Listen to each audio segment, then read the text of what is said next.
back to Just Energy Radio with Dr. Rita Louise.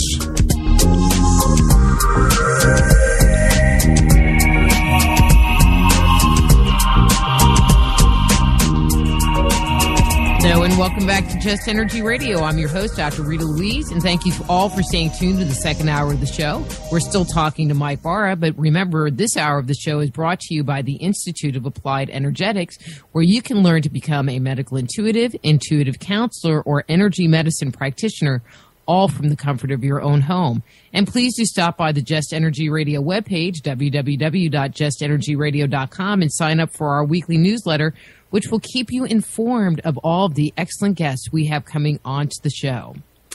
So we're still talking to Mike Bara about his book, Ancient Aliens on the Moon, and his website is mikebara.blogspot.com. So, Mike, before we went to break, we had just started talking about the scaffolding on the moon, and you had suggested that it was made of glass, but then you made a comment that said they were hundreds of feet tall. I mean, I don't remember exactly the size you gave, but it sounded big. So could you clarify that? Yeah, we're talking, many, many miles high. I mean, I think one of the most compelling images in the book that, also I think I would ask Jay Widener to explain this one, is an Apollo 15 image taken by the astronauts after trans-Earth injection. And what that means is that they had fired the rockets to basically leave the Earth and return, leave the moon and return back to the Earth. And when they did that, and I can actually get you the frame number, the frame is, it's AS15-88-12013. So anybody else can take a look at it. It's Apollo 15 photograph, and the image number is AS15-88-12013. And so what they did is they'd taken a picture of the moon, looking back to the moon as they had just left lunar orbit and were on their return trip to the Earth. And as you look at this picture, what you see is that the moon has this sort of bluish glow around the whole surface. And if you look at the very edge, the limb of the moon, what you see is that there is this shiny, glowing, bluish stuff sticking up around the surface of the moon, exactly like what's called the airglow layer of the Earth. Now, the Earth has an airglow layer. So what that means is that you're looking at the actual atmosphere of the planet, and there's sort of a solid edge that you can see from space, and there's lots of good pictures of it. So what you have is a solid horizon, and then above that you have this fairly solid line, which is the airglow limb or the airglow layer, which is kind of the hard edge of the atmosphere. And of course, it's not exactly hard, but from a distance, it looks like a very solid line. And the moon has the same thing. So when you look at this image and you enhance it, and by that I simply mean brighten it up a little bit and enhance the color, there's only two possibilities for what this is. Either this is an atmosphere, and the moon really does have an atmosphere, and they have lied to us about the fact that it does not. Or it is these theorized scaffolding-like glass structures that are stretching 5, 10, 15, 20 miles high above the surface of the moon.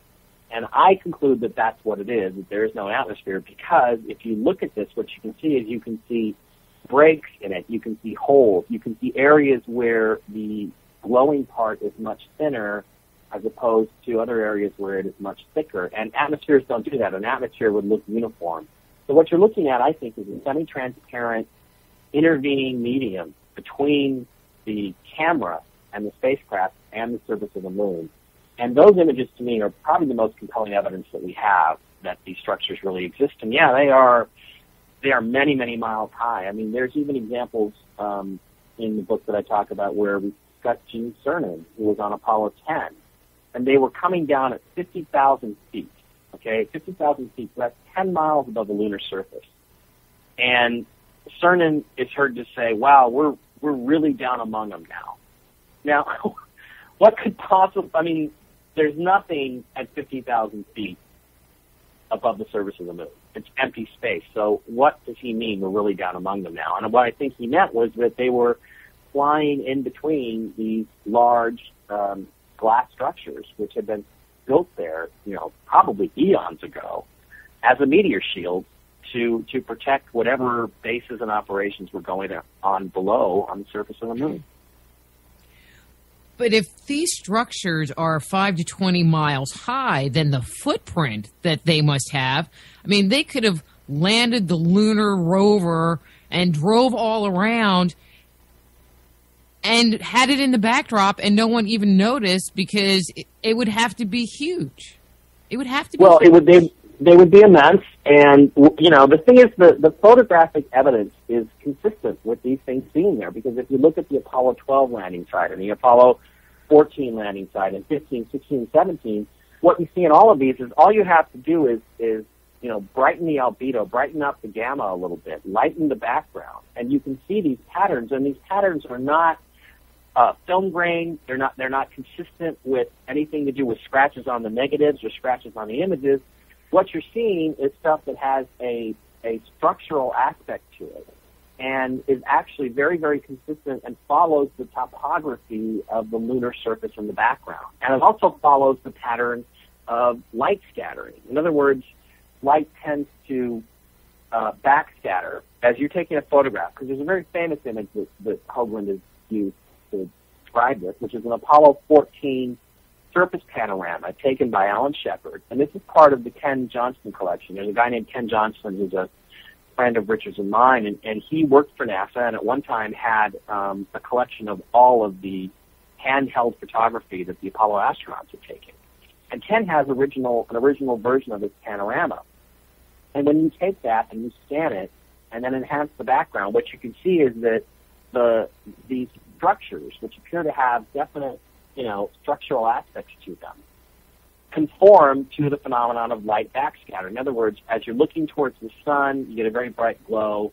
Directly behind you, 180 degrees, it's very bright. And then on the side, you have less light, and the structures become less prominent. So, those that argue that these are some sort of photographic defect or scratches on the negative, my question is, how does a photographic defect or a scratch on the negative understand how to follow the geometry of light scattering? It just doesn't. There's no way. It's not possible. So, those pieces of evidence are the kind of things that convince me that, wow, we're looking at something really significant and legitimate here. So. Okay, so I guess I'm getting a little confused because I've looked at the pictures, I've looked at the pictures, and it seems like there's kind of like these lines and kind of spots.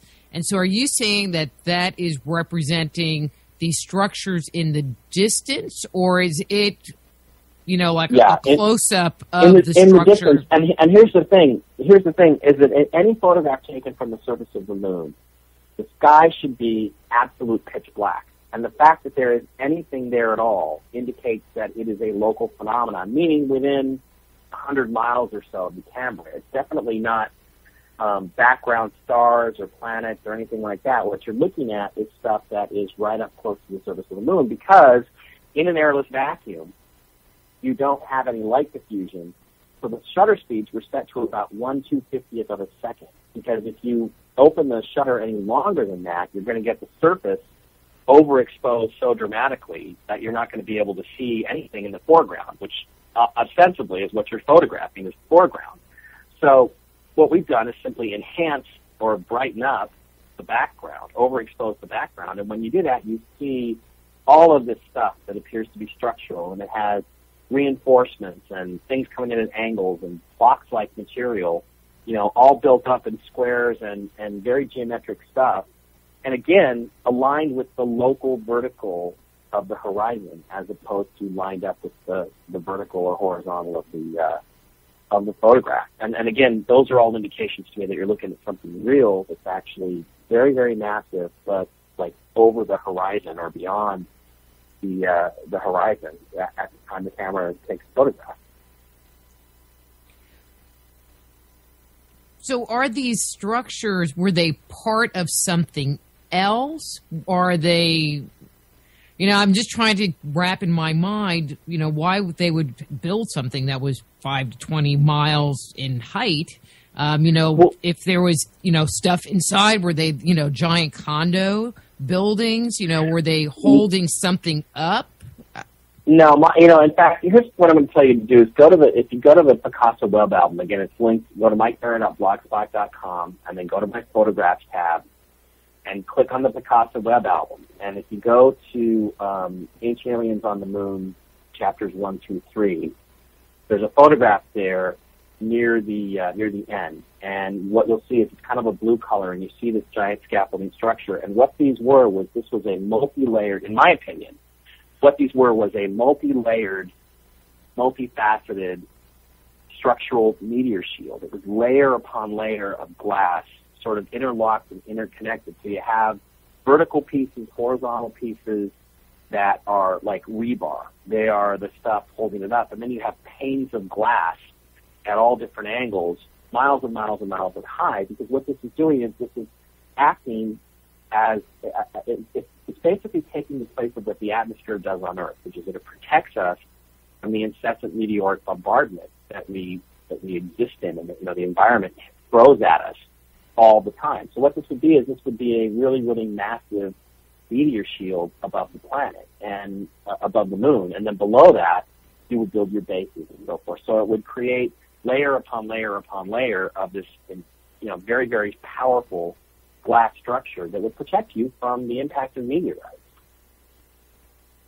Well, and that's pretty important. Yeah, and really, it's interesting because if you think about it, you'd need something like that. If you were going to build, domes on the surface of the moon, or if you were going to build these expensive bases, you would need to have something to protect you, because one good meteor strike would pretty much, have enough energy to wipe you out. So again, it's something that's really kind of an important thing to have, and that's what accounts for all the different multicolored aspects of the lunar surface. And in the chapter 4 section, you can go and you can see a lot of pictures of the surface of the moon that when you turn up the volume on the color, you can again see all of these very, very bright, colorful facets of different colors of the lunar surface. And that's because, again, the light is hitting all of these glass structures and bouncing around and bending and slowing down and creating this these beautiful, I guess to use the Rainbow Bridge analogy again, all the colors of the rainbow on the surface of the moon. It's really quite extraordinary stuff, and there's just no natural explanation or non-artificial explanation for why the moon would be these vastly, different colors in the color imagery. It just doesn't make any sense unless you're talking about really, really immense glass structures that are bending the light and bouncing it around. Well, and then you're talking about these dome structures, which really have me fascinated. So it sounds like there are some that actually still have domes on them, and then there are some that the domes are busted. I mean, am I correct in that? Yeah, I think, if you look at the chapter on Mare Crisium, which is chapter 5 of Ancient Aliens on the Moon, we look at, there are some versions, this isn't a controversy because there's two different versions of the same image. There's the current NASA version, and then there's another image. It's AS16-121-19438. And what you have is you have two different versions of this image. One of them has, again, glass spires and towers and things like that in it that are consistent with this structure. And then you look below that, and there are a series of craters in Mare Crisium, and Picard is one of them. And what it looks like is that Picard did have a dome over the top of it, but it is now bent over and crushed and smashed, probably by some kind of meteor impact. But then a little bit farther away on the plane of Mare Crisium, there are two other craters that we've got a side-on image we were able to take of the photograph, or the Apollo 15 astronauts were able to take, of a couple of domes sort of side by side that still appear to be mostly intact. Now, Hoagie and I have this debate all the time that are there intact glass domes on the moon or not? He says, no, I say these two might be one. So you're kind of seeing both. You're seeing what appears to be the crater in Picard with a shattered, watch crystal type of dome over it, and then a couple craters, Cleomedes F and Cleomedes FA, not too far away, that do still appear to have black domes, but they're only visible from certain angles. In other words, the light has to hit this stuff just right in order for you to be able to get a good picture of it. And we just got lucky in a couple of cases. So there may be other, truly dome-like structures over craters and so forth on the surface of the moon. It's just we haven't found the images yet. Well, and there's nothing to say that they're not covered up by sand and dust. I mean, if it was thousands of years ago, that is a possibility. Yeah. And what you're seeing is stuff that, for whatever reason has been brought to the surface or hasn't been completely covered. Mm-hmm. Mm-hmm. And, again, I think it's questionable whether that there are a lot of intact glass domes, but there do appear to be a couple, because we can actually see on these two domes over Cleomenes, you can actually see the mountains behind them. You can see how they are visible through the transparency of the glass, and that's a pretty hard thing to compromise or to believe is a natural geologic formation. There's just nothing to account for that in any kind of theory of lunar geology. Sorry, I'm writing a note because I thought of another question I want to ask. So okay. These dome structures, how big are they? Well, it's hard to tell exactly what the scale is. I mean, Cleomenes, I'd have to look up the diameter of Cleomenes F and Cleomenes FA. Maybe I'll do that right now while we're talking. But basically, there's in some cases, they're several miles across. So you're talking about, hang on, let me just look up. Let me just look up some facts about these craters here. These are the kind of questions I don't really ever expect to get, but people are always curious about that. Well, I did some going, okay, so we have these dome structures. I'll just talk for a minute, and then you can look. But we have these dome structures, and so were they small making the assumption that there were people in these dome structures, how big of a population would have been in there? So if they're a couple of miles in diameter, that tells you one thing. If they are 20 miles in diameter, that tells you something completely different. Yeah, Cleomenes F is 12 kilometers in diameter, so that would be plenty of space for an entire city to be built underneath that dome, an entire habitat, and that's pretty incredible. So and Cleomenes FA is about half the size, so I'd say about 6 kilometers. So you're talking about intact one-piece glass dome.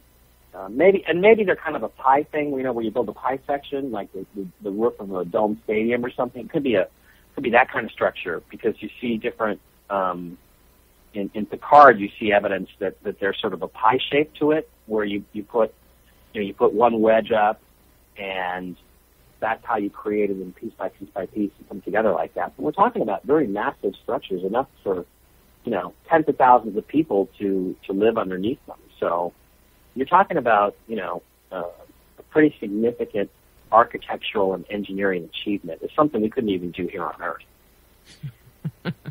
Hey, we can't even rebuild the pyramids. Come on. Yeah.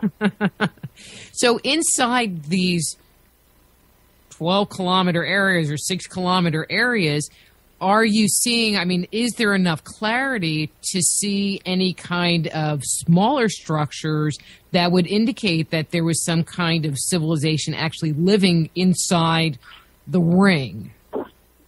No, I've looked, and there just are not very many good, clear, straight down kind of images of these particular craters. There's just very few, and I looked at them, and they're all from pretty far away. And, at least in terms of what's been publicly released, no, I didn't find that, because that would be really interesting, is to see who's got really good high-resolution images of these craters that we think that have these domes over them, because we should be able to look down and probably see some evidence of artificiality inside the crater, because if the dome is still intact, even if it was an abandoned city, and even if there's maybe somewhere along the way the dome got cracked and all the air is gone, we should at least see some evidence in the floors of the craters of what was once there. And unfortunately, that was something I was really hoping I could get a little bit of a coup, but I did do a fairly extensive search. I'm not going to say exhaustive, but an extensive search of these two, looking at the floor of these craters, and there just really weren't very many good photographs of it. Well, wouldn't it be really cool if there were? I mean, because that would just accelerate the whole theory just enormously. Yeah, but the thing is, look, it's just everything there was just kind of target of opportunity, and you kind of have to go with what they've got, and they really don't have a lot of good images on it. Although there have been a couple of other probes. There have been a couple of other probes, and it is something that I would like to get a look at. But again, the digital data, I'm sorry to say, I found is pretty bad and pretty obviously whitewash in a lot of cases. That sucks.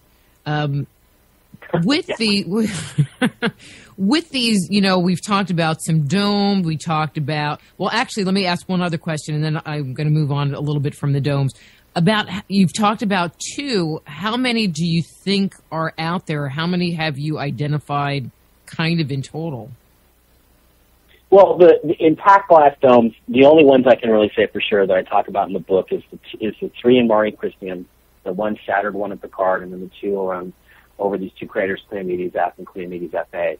Other than that, there is a Russian image of something that looks like it may have once been kind of a dome like that I did put in the book from the Zond 3 probe. So I've really only seen 4, and in terms of the intact sort of, classic glass dome structure that we talk about. But I'm sure that I'm hoping that there are other areas that seem to indicate that there might have been a dome on them at one point in time? Well, kind of, but again, you have to find an image, and you have to find one that's at the right angle where the light is sort of reflecting off this stuff. Because it is, remember, it's transparent. It's as clear as glass. And if the light doesn't hit it just the right way, you're not going to get the reflection back that you need to be able to go, oh, look, well, there's a dome shape over that crater. Like, in this particular case, we got really lucky that we had these images, and this was found by a guy named Steve Troy, and he's looked at thousands of images of the moon before he found these 2, and that was it was a fortunate get, is the way I look at it. And so, are these different structures kind of clustered next to each other? We have the scaffolding, we have the ziggurat, we have these dome structures. Do we find them all kind of clustered in a same geographical area, kind of like we find in Sidonia, where, there's a lot of activity all happening in one quadrant? Do we find the same thing on the moon? Yeah, you do. Basically, I go through different regions in the area of the moon. Like, there's a chapter on Sinus Meta-E. There's a chapter on Mare Crisium. There's a chapter on the Daedalus area where the ziggurat is found. So there's a chapter on the Apollo 17 landing site. So what we find is, there's even a great picture from Apollo 17 of what is clearly a very large spar, like one of these structural spars that has fallen down from this towering structure. It's basically become detached, and it's leaning, drooping over the top of a mountain where it just sort of fell down over this mountain. And it's just an astonishing photograph. But again, it's something that we don't have a ton of them like this, but we do occasionally find them. And what you find is that there are specific areas where these bases and things seem to be clustered. Again, the rim of the crater Copernicus is a very rich area for finding stuff that's artificial. And there are other researchers, and one guy whose name I really can't mention because he wants to remain anonymous, but he's done a fantastic job of finding stuff all over the place. And I used a few of his images in the book too, although I don't want, his name's in the book, but I don't want to give out his name over the air because he's a little edgy about that. Because it's a secret. Well, yeah, it's. I just am teasing. Yeah. One of the things you said really early on that I want to come back to at this point is that there seems to be indications that there were different ages for these building sites. Could you elaborate on that a little bit? Well, what I mean by that is that I think that the glass tower stuff has been there for a long, long time because the state of erosion is so dramatic and so extensive that I just have to say that I think, for the most part, that this stuff has been around. That stuff's been around for a long, long time. Now, when it was built, by whom it was built, I don't know. There are things that do look a little bit, they look to be in better shape. I mean, obviously, a glass dome in Mare Crisium over a crater that's intact is kind of a rare thing, and it would imply, at least to me, that it's more of a more modern genesis rather than something very, very old. But they're all extremely old. At the minimum, I think 10 or 20,000 years is the absolute minimum, if not much, much longer than that.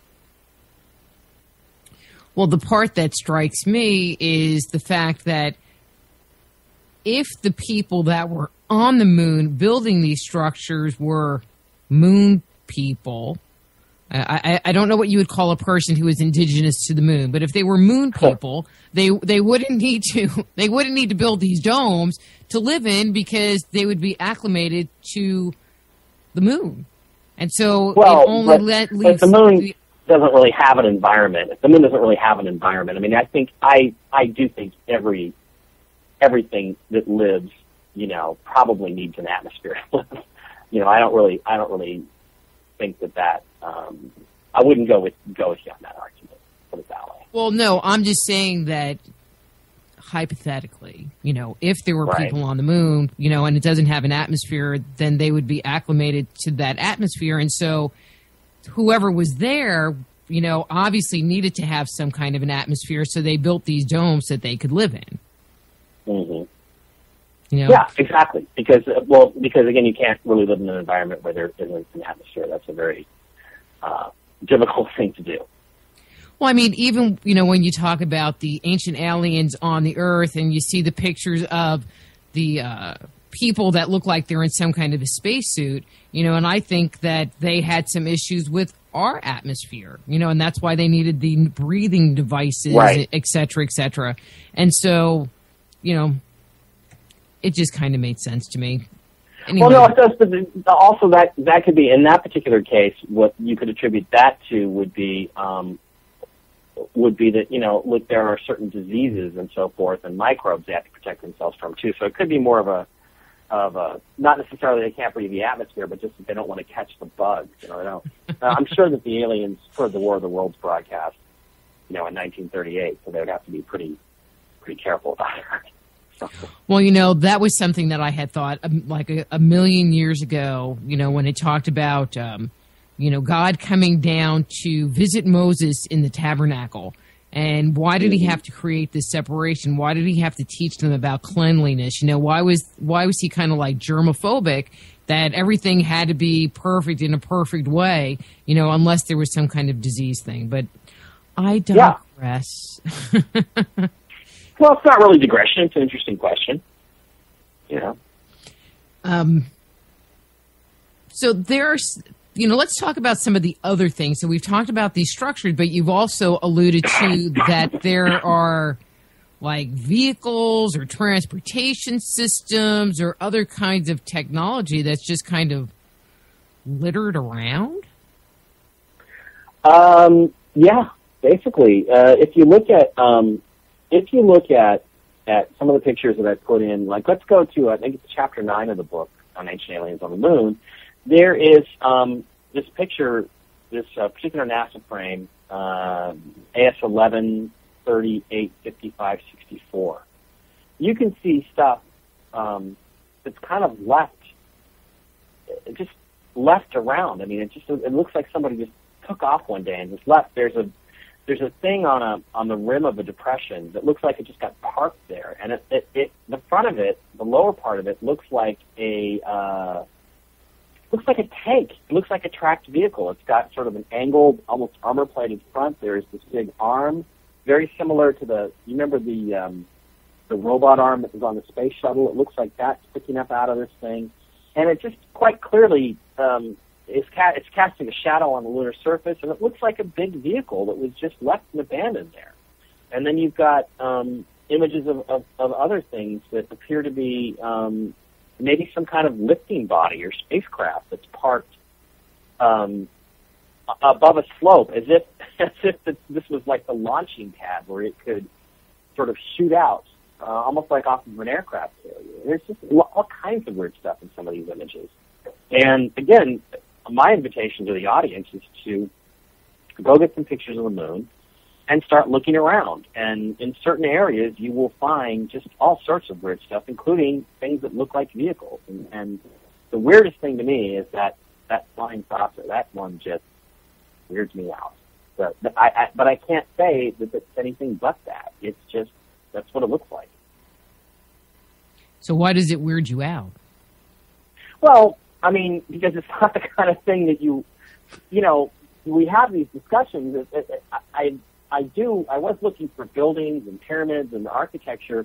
Kind of the last thing I was looking to find or expecting to find would be an actual intact flying saucer sitting in a hangar, you know, and that's kind of what I'm looking at. It's quite an extraordinary thing. You can see landing gear, you can see what looks like openings or windows. There's some sort of device which almost looks like a cannon or something strapped to the front of it. Now, I don't know what the device is. It could be a navigational thing. It could be a laser. But clearly, it's a vehicle. It's some sort of vehicle parked in this bunker, which is sort of filled in with debris. But there's no question in my mind that that's what it is. And it's still kind of mind-blowing because you say to yourself, you know, I'm looking for this stuff. I expect to find it. But then when you actually do find it sometimes, it really is, it's mind-blowing sometimes. Like, holy crap, there really is a flying saucer on the moon, you know? We found there it is. it. I'm looking at it. With the moon landings, you know, there are people that say that kind of agree with your theory that one of the things that they went there for was to collect some of this technology and bring it back. What do you think about that? Well, yeah, I think that's part of one of the missions. I think Apollo 17 was definitely one of those missions, and there's a chapter in the book where I go back over the Apollo 17 site, and you know, it's that was one where there is this thing in Shorty Crater, which is a crater that was on the traverse that they did, the mission that they, you know, the lunar rover, where they went around and looked at different craters and sites. And if you look inside a Shorty Crater, what you can see things that to my engineer's eye look like pieces of engineering. They don't look like rocks. They look like things that have, you know, opposable handles, and they have attached fittings and things like this that certainly look like, you know, ducting, heat sinks, things that look mechanical. And then right near that is another object that Hoagland found, and we talked about in Dark Mission, and I again pointed it out to people here, that we call Data's head. And it looks like head. When you first look at it, you're saying that's like a skull or something. And then you pull up on it and you look at it closer, and what you see is that it's got this painted, very bright red stripe on the upper lip, but it's got a nose, it's got two eye sockets, there's a structural shape to it, and then it's got this bright painted red stripe, and you start thinking about the harshness of the lunar environment, and there's no way that this thing could have survived if it was organic. So then we kind of had to come to the conclusion that this is probably the head of a robot. It was some sort of artificial intelligence, some sort of robot, probably designed to do work. You know, I hate to go back to something like Battlestar Galactica, but it looks like a Cylon or something, you know? It's weird because it looks like a robot made in this human image. And it's really quite extraordinary. And, but again, the question then becomes, did they then collect these things and bring them back? And again, there's a scary Hopi prophecy which says something along the lines of, you know, if you do travel to the moon and you do find anything there, you should not bring anything back because it will imbalance the planet. And certainly, I guess that's how I would describe the state of the planet at the moment, is imbalance. Well, I just think it's interesting, if they're bringing back stuff from the moon, we have these UFOs that have landed around. It sounds like we have lots of technology to choose from. But you don't need to answer that. I want to go back to this picture a second because I'm actually looking at it online, and you talked about the red band, and, this obviously doesn't come out in the book. But in the background, it's showing kind of these greens and blue colors. Is that the real color of the surface where this thing was found? Yeah, actually, the most prominent picture there is a 4-frame composite. There are 4 different images of this head thing because Jack Schmidt was taking a panorama of the crater. And so that part of that is to do with the enhancement. But yeah, the colors there, again, are very, very bizarre. And if you go back, again, if you look at the web album there, if you go back another frame, you could, well, actually, no, it's not in that chapter. It's in a different chapter. There's another picture of the image which actually shows the panorama. And yeah, the colors of the moon in that area is where you see the lavender hills and blue rocks and pink mountains and purples. And there's all these very, very bright, very, very strange colors in that particular area. So yeah, that's an example of just how weird the color really is. And all you have to do to get those colors is to enhance it just enhances the photos a little bit, and the color just comes right out at you. It's really creepy, freaky, bizarre, weird stuff. Well, and now looking at this thing much larger, there's footprints, and so this is obviously somewhere that the astronauts went to that they they didn't report the ochre-looking material or whatever that blue stuff is. That they were walking around on. Yeah, and, again, it's really interesting because one of the things I talk about in Chapter 4 is the strange case of Alan Bean. Alan Bean was a NASA astronaut. He was an Apollo 12 astronaut, and he went to the moon and came back and did one more mission, then he retired from the space program. And what he did was, after that, he became an artist. He started to paint. And, of course, he wanted to paint the moon. And when he did, he painted the moon with the sort of standard gray, boring surface that we've all come to know and believe in from the photographs that NASA's released.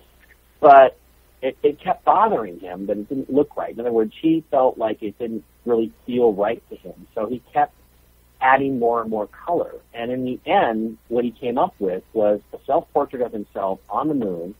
And he is, and again, this image is in the book, but you can see it better online. And he's, again, the surface of the moon around him is all multicolored. It's pink, it's lavender, it's blue, it's purple, it's orange, there's green. There's all these weird colors, and his spacesuit is bathed in those colors. And, that's when he decided that he thought that the moon's surface really looked like. And the weird thing is I'm thinking to myself, doesn't he remember?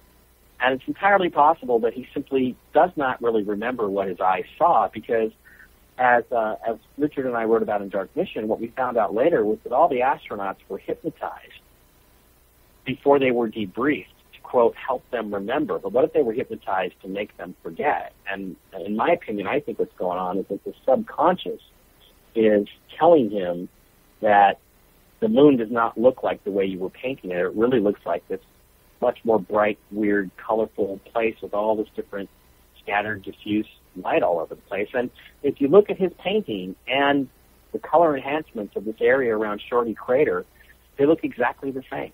And even though it's 2 different missions, the colors of the surface of the moon are very exotic as opposed to this really bland, dead, gray surface. And what you're getting from this Apollo astronaut is sort of a subliminal I think a subliminal memory that he's having of what it really looked like up there, because I don't think he remembers. And the guys have really had a hard time, a lot of them, remembering specifically what the surface looked like.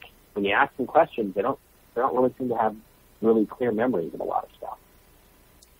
I know, and that part is just so strange as to why they don't have the clear memories, or why hasn't anyone ever spoken out. Now, I do realize the fact, excuse me, that they're all just getting to that point where if they were going to have a deathbed confession, that would be kind of happening now, and that sounds really gross and morbid. But anyway, but I just find it interesting that none of them have whistleblown and put out information and have kept it secret all of these years as to what they saw and what they experienced on the moon. Well, have they or haven't they? I mean, you do have Alan Bean with his paintings. You have the strange case of John Glenn, who went on the TV series Frasier in 2003. And at one point in this episode where he was a guest star, Frasier and Roz go off in a corner and they start having an argument. And John Glenn's on the air and he's got the microphone to himself. And he starts talking into the microphone. And he's not looking off in the distance. He's looking at the camera, completely blowing the image of in other words, he's looking right at the audience. And he starts talking about all these scary things that he and the other astronauts saw out in space, and how NASA forced them to lie about it because they were afraid of the War of the Worlds type stuff. In other words, right out of the Brookings Report. And this is supposed to be comedy, and you're supposed to be laughing at this. I mean, he's sitting there basically telling you what really happened. And, of course, the perfect cover for it, if he had some sort of security oath or if he was really worried about, his life or the lives of his family, he's getting it out in the only way that he really can, which is on this, quote, fictional TV show. And, again, that's a really bizarre incident. If you read what he actually said, and maybe I can look it up, it's pretty bizarre. So I think the astronauts really are speaking out about some of this stuff, but they're having to do it in ways that are very subtle and very nuanced that you only are going to get if you're really, really, thinking about these things and really, really focused on it. So, and another example is Buzz Aldrin recently has been telling stories about seeing UFOs from Apollo 11 when they were on their way to the moon. And those are stories that have only recently come out. So right. It's really hard to know. It's really hard to know what's going on. Let me give you the quote. This is exactly what John Glenn said on this comedy show. Okay, cool. In 2011. Back in those glory days, I was very uncomfortable when they asked us to say things we didn't want to say and deny other things. Some people asked, were you alone out there? And we never gave the real answer, and yet we did see things out there, strange things. But we know what we saw out there, and we couldn't really say anything. The bosses were really afraid of this. They were afraid of the War of the Worlds type stuff and about panic in the streets. So we had to keep quiet. And now we only see these things in our nightmares or maybe in the movies. And some of them are pretty close to being the truth.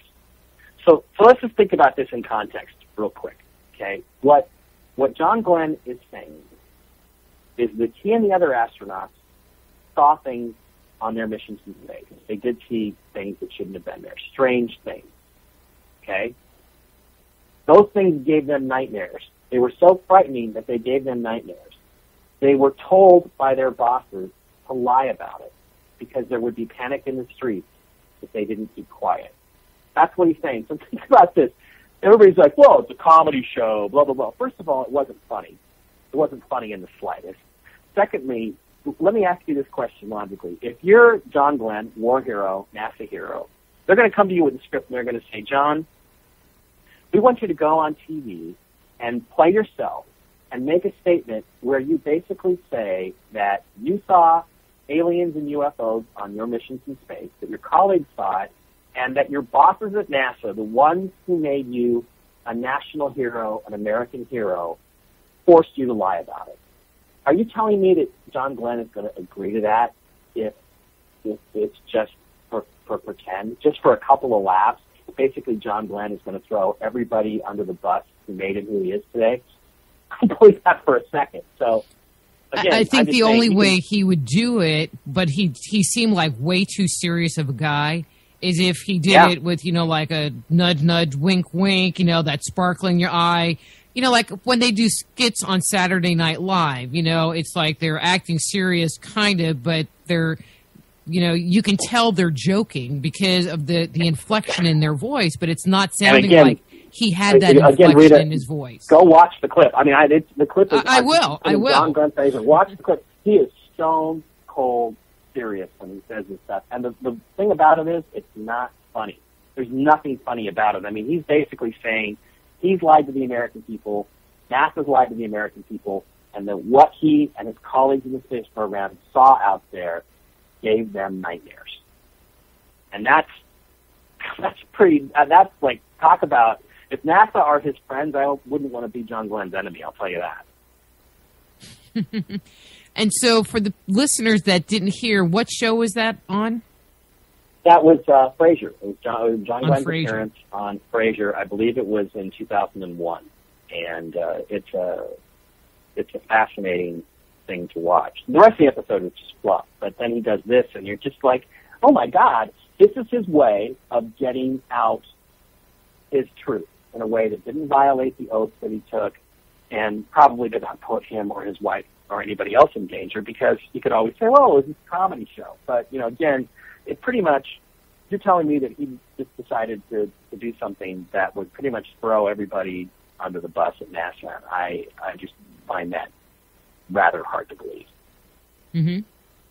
You can draw your own conclusions from it. But again, I think the astronauts are, in their own way, telling you what they can tell you, doing the best that they can. Well, and it's interesting that after they do their time, other than John Glenn, they really all just kind of disappear into the background, and you really don't hear much from them anymore. Where you would think they were in the public light, they would use that as an opportunity to have a public life. And, again, other than John Glenn, none of them. Yeah, and again, you've got people like Edgar Mitchell who deny categorically that there's anything artificial on the surface of the moon, but he will tell you that there's aliens and UFOs out there, and I know that they know about it at NASA. So basically what he wants you to do is he doesn't want you to look at the evidence of the stuff that you can prove, which is artificial structures on the moon. I mean, we literally could fly there, land there, walk right up to them in public if we wanted to prove that they were really there. But he wants you to believe in the lights in the sky that we'll never be able to get any solid real proof of unless they decide to land on the White House lawn. So I think it's just interesting that he's kind of like trying to misdirect you. Oh, no, don't look at the idea that there's anything artificial on the moon, any artificial structures. Don't believe in that. Believe in flying saucers and lights in the sky that we'll never prove. And also, so many of the astronauts were Freemasons. And I think that's really important, too, including guys like Edgar Mitchell and Buzz Aldrin. And I think that's an important thing to look at, too, because being a member of a secret society is a great way to be able to tell if somebody can keep a secret. It's a great way to test them before you ever let them in on any really big secrets. And I think that was part of the reason why so many of the astronauts who walked on the surface of the moon were Freemasons. Ooh, there's a conspiracy and a conspiracy and a conspiracy. Yeah, exactly. So there are a lot of questions about why we don't go back. Do you have any thoughts on that idea? No, I always get asked this question, and there are different rumors. One of the rumors is that we were told not to come back. You had your trip to the moon. We couldn't stop you, but now we will. So don't come back again. The other rumors are just that, we got what we wanted. We found out what we needed to find out. We got the technology we needed, and we didn't have any reason to go back. And it's really interesting because Buzz Aldrin, again in his roundabout way, has stated that there are artificial structures on the moon. Now, he kind of did it in a nudge, wink, wink, way that I mean the stuff that we left there. But he said looking for anything else. This is really interesting. He didn't say that there weren't any other structures besides the lunar modules and things that we left there. What he said was, I think looking for anything else like that is a waste of time. So that's a completely different, that's not a denial. That's just saying I think it's a waste of time. So in other words, maybe what we found there really wasn't that useful to us. Maybe we really couldn't get that much out of it, or maybe we just found out when we got there that the aliens were just us, and they were a lot like us, but they were just sort of the Atlantean civilization. And while they were maybe more advanced technologically, they weren't that much more advanced, and we really couldn't learn much from them. So, that's a possibility. And other than that, I don't know. Another aspect of it is that you just got to look at it from a socio-political aspect and say to yourself, maybe people just didn't want to spend the money, and that is a factor. And of course, the reality now is that they don't have the money. So, that's kind of the situation that we're in. But it seems like, they're turning their attention to Mars and sending the rovers to Mars and mapping out Mars. Mm-hmm. It's like, well, we've been to the moon.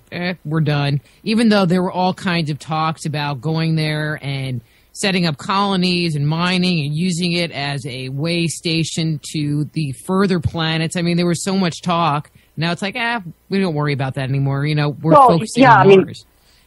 For a fraction of the $800 billion that we wasted on stimulus, which gave us 0 jobs in the end, we could have spent, a fraction of that, and basically been well on our way back to the moon to set up a base on the moon right now. We could, and in the meantime, employed tens of thousands of people in the aerospace industry, engineers, scientists, factory workers. We could have decided we're going to do this all, and we're going to do it all on our own. It's not going to be an international project. We're going to do everything with American companies and American know-how, and it would have been a great national project. It could have given us something to look forward to, and yet we choose not to do it. I don't know.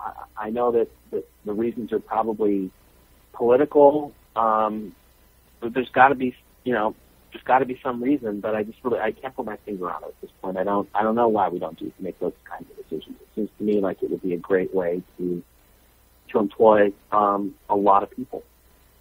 Well, and it even goes along with the privatization of going to the moon. I think that there are people, if given the opportunity, would invest money in the opportunity to set up a base on the moon, entrepreneurs that would want to go there, and I hate saying this, to exploit any resources or to set up a luxury resort for the rich and famous or whatever, but it doesn't even seem like that opportunity is being given to the public sector to do something with if they chose to. Yeah, and the thing is, though, is that, again, it takes a lot of money, and there aren't that many individuals that have the kind of money that's necessary to put a man on the moon. It's tens of billions of dollars, and how many trillionaires are there out there? None that we know of so far. I'm just not even going to touch that one. I heard a few years ago that China had sent up like high resolution satellites and were doing a mapping exploration of the moon, which I thought was really exciting. Have you seen any imagery that has come from that exploration? No, nothing significant. And again, part of the process in writing the book and part of the debate over the ziggurat was looking at images from other space programs from Japan and so forth that have sent images, spacecraft up there. And unfortunately, we just really haven't seen any good imagery, and it does appear to be kind of whitewashed. I think that whatever the prohibition is on letting this information out, it is a worldwide agreement that certain information will be suppressed and kept silent because they don't want us all going crazy. I think things in the 2012 energy we're in are chaotic enough. I don't think they want anything more to stir things up at this point. But I think people have become pretty indoctrinated to the belief that there is life on other places in the world, in the universe, that for them to claim or have discovered, I mean, if it's an ancient base on the moon, that's pretty safe. It's really old. And so they're not a threat anymore to us. I just don't really understand what all the secrecy is. 50 years ago, 60 years ago, but today, I think most people, it's kind of like going into a haunted house. You hope you see the ghost. If there's going to be a UFO landing, it's like, hey, you can land on my front lawn. I think people are really accepting of that concept now. Well, I agree with you that most of us are, but again, we make the mistake of, you don't want to get into the thing, like the lady back in 1972 who was heard to proclaim in her Upper East Side, Manhattan apartment, "I can't believe McGovern lost. Everybody I know voted for him." It's kind of the same situation. We're focused on this stuff. We're enlightened. We're talking about it. We're open to it, but not everybody in the world is. And one of the big warnings in the Brookings Report was the fact that, look, this can be electrifying in a bad way to fundamentalist religious groups. And there's no question that we still have far, far too much fundamentalist religious fervor on the planet right now. And if those people were ignited, by this information, which is what the study said would happen, you get a very potentially very dangerous social situation there. So I think that if Brookings is correct and it's really accepted as policy at the highest levels, I think it's going to be still a long time, many, many more generations before they're going to feel like it's safe for them to tell us what's really going on there. Not to mention the fact that, if you think about it, when you're at the top, you're the president, let's say, you're already at the top. And anytime you introduce a wild card like this into the equation, the odds are the only place you have to go is down, is to lose whatever status you have. So the question is, why would you do that? For your own self-interest, why would you do that? And I just don't see that there's any compelling reason for there to be any kind of disclosure. That's why I think these people like Richard Dolan and Steve Bassett, who are always talking about, there's going to be disclosure after the next election, I just don't think it's ever going to happen, because I think it's inherently destabilizing. And people who are at the top of the power heap don't want to upset things. They don't want to upset the apple cart. Why would they? They're at the top. Well, whenever someone asks me that question, my response back is, well, if they disclose UFOs, then what are all the other secrets that they're keeping? And will we create this house of cards where everything just falls down around us? Or people become so suspicious that they don't trust the government and everything falls down around us? So it kind of seems like kind of a lose-lose situation. Yeah, I would tend to agree with you. And the thing is that I just don't. Look, the situation in our country and on our planet right now is unstable enough. I don't see how introducing more instability into the equation is in anybody's interest at this time. At least, excuse me. At least those that are at the top of the power structure. I don't know why they would do that, and I just don't. I just honestly don't see it happening anytime soon. But I do want to point out that the Pope's okay with extraterrestrials now. Well, this is part of the process. This is part of the training that's going on, getting people used to the idea. But I still think we're a long, long way, many, many years away from any kind of full disclosure taking place.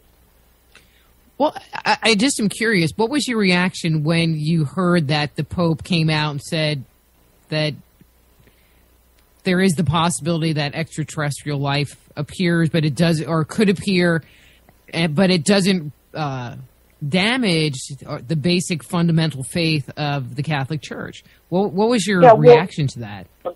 Not much, because they had floated this trial balloon through one of their cardinals, I believe, about 10 years ago, where he kind of made that statement and said that the Vatican was, looking at this issue. And so this is a trial balloon that's been out there for quite a while, and I kind of fully expected it. So it really didn't surprise me very much, and it didn't move me very much. And, I think it's just a question of them, again, it's part of slowly preparing people for the truth. And one of the really interesting things about 2012 and the energy that we're in, is that we're in this period of revelation where there's really no way around it. We are going to have the truth come out on these things. I just don't think it's going to come through official channels. I think it's going to come other ways.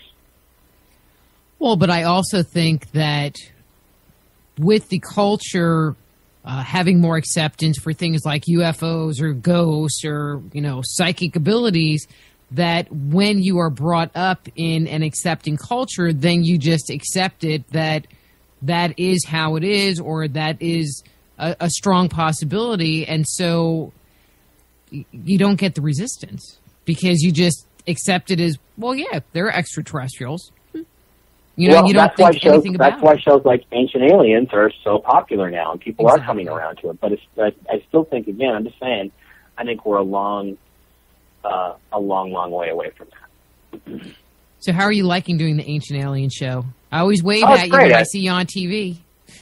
Yeah, it's great. My weight fluctuates a lot when the episode was shot, but it's a great program. I've had a lot of fun with it, and I've got something new coming up next year that I'm really excited about. So, I think it's a great show. I think it's a great way to get newer generations interested in this kind of stuff that would not otherwise have access to it or be interested in it, because we're living in a video YouTube generation now. We're in the YouTube generation, and people want to see stuff that way. So it's a great way to get information out, and I think it's a very good program. I mean, compared to the other shows that are like this, like the one on True TV the other night that we talked about, it's the top of the heap. So it's just a really excellent program. Mm-hmm. So are you going to be on, what is it, episode 6 that they're filming now? They are doing. Excuse me, Rita. They're doing season 5, and I did do some interviews quite a while back, and I do understand that they are going to be using some of that footage in some new episodes. So apparently, I'm going to be in some new episodes. But I have a new project for 2013 that I'm going to be. Is it a secret? Deeply involved in. It's a secret. I can't tell you. Okay. Well, we'll just have to have you back on once you unveil the secret. Yeah, I'll be a whole different guy then. I keep morphing around from the conspiracy guy with Dark Mission, and then I become the spiritual physics guy with Choice, and now I'm the Ancient Aliens guy, the UFO guy, and the next incarnation of Mike Bara is going to be even different from that. So apparently, I'm going to keep I'm hearing you. Mike, I know the music's going to come up, so we need to go. So your book, I'm assuming Amazon.com. Do you do signed copies? If they go to your website, can they get a signed copy from you? Yeah, if you go to my website, you can send me, there's a thing there on MikeBara.blogspot.com to get an autographed copy of it. I could send you one for $25. And the proceeds go to Feral Paws Kitten Rescue, so cat rescue. So it's a good cause on top of that. Cool. Thanks, Mike. And I'm looking forward to hearing about your new project. So we'll have you back. Let's do this again sometime. All right. That sounds great. Talk to you later. That was Mike Bara, his book, Ancient Aliens on the Moon, his website, mikebara.blogspot.com. Next week, we have Paul Bradford from Ghost Hunters International coming on talking about ghost tech, and Lyle Blackburn talking about beasts, monsters, and Bigfoot.